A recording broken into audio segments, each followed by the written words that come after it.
One of the more delightful aspects of the Hours of Catherine of Cleves are the suffrages. There's over 50 of them in the book, which is a very high and unusual number. Suffrages are prayers to individual saints. Catherine would address her chief concern for salvation to the Virgin in Christ and God the Father, but in terms of toothache or taking a journey, you would address these more quotidian concerns to individual saints. This is an illustration of St. Lawrence. He has his gridiron because he was grilled to death. And interestingly enough, the artist, as a kind of bit of medieval humor, has surrounded him with this border of these interlocking fish and eels. They are marvelously painted because they're all executed on silver foil with delicate applications of color, and then the artist painted the scales and the eyes and the gills on top of that. It lends a wonderful illusionistic effect, especially when you move the page in sunlight or in candlelight.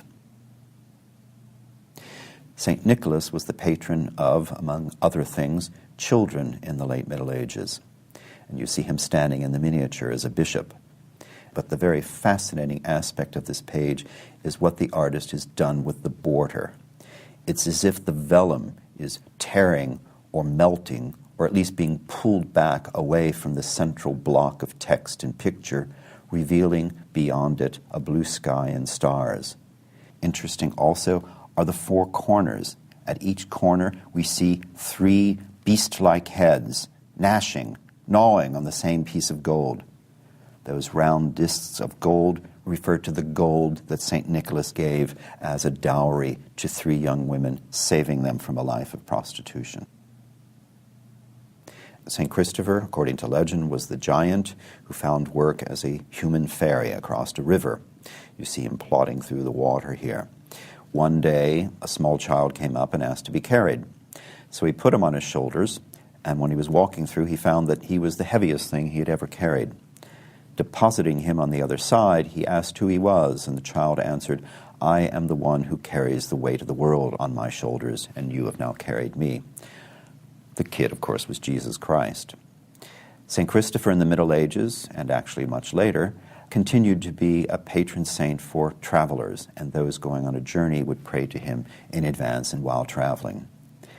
One of the wonderful aspects of this miniature is this fantastic landscape. It's one of the deepest, luscious, most varied landscape that exist in the art of manuscript illumination from the north. You see all aspects of the water.